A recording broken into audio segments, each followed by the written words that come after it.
السلام عليكم ورحمة الله وبركاته. ازيكم يا حبايب قلبي؟ عاملين ايه؟ يا رب دايما تكونوا بخير.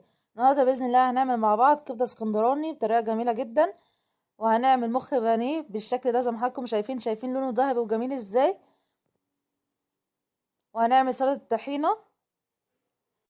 الاكله دي ينفع ناكلها بالعيش او ناكلها بالمكرونه، بس النهارده ان شاء الله هنعملها بالعيش.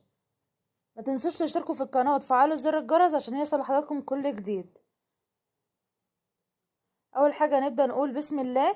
انا هنا معايا مخ غسلاه كويس بالميه، ومعايا هنا البصلة، ومعايا ورق لوري، ومعايا معلقة كزبرة ناشفة، ومعلقة فلفل اسود. اكون مجهزة مية بتغلي على النار، انزل عليها بالتوابل بتاعة البصلاية والورق اللوري ومعلقة فلفل اسمر ومعلقة كزبرة ناشفة. وبعد كده اول ما الاقي المية بتغلي معايا ابتدي انزل بالمخ بتاعي في المية المغلية، وبعد كده ابتدي انزل على المخ بمعلقة خل. ميزة معلقة الخل هنا ان احنا بنضيفها على المخ بتعين الزفارة من المخ، وابتدي انزل عليهم بالملح. واول ما المخ ياخد معانا غلوة واحدة بس بنعينه بنشيله على طول، ونكون مجهزين مية بتلج عشان نوقف السوا بتاعه. المخ ما بياخدش معانا سوا خالص عشان ما يتهريش مننا. وبعد كده نبتدي ان احنا نعمل الكبدة الاسكندراني مع بعض. اكون مجهزة طاسة على النار بالشكل ده وزي ما حضراتكم شايفين، وانزل عليها بشوية زيت، وانزل على الزيت بمعلقة توم مفروم ناعم، معلقة كبيرة من الثوم، وابتدي ان انا احمر الثومة مع الزيت. اول ما الثومة اشم ريحتها ابتدي انزل عليها بالفلفل اللي انا مقطعاه مكعبات، وابتدي احمر الفلفل مع الثومة بالشكل ده زي ما حضراتكم شايفين.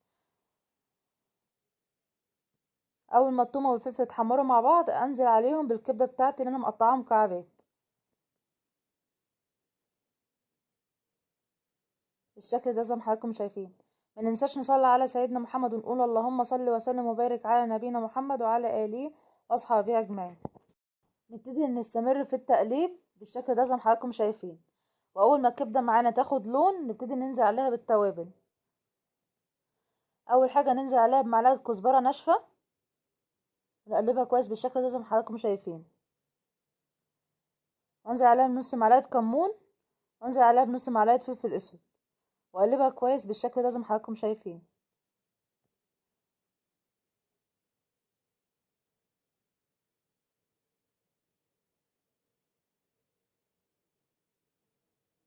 وانزل عليها بالملح بالشكل ده.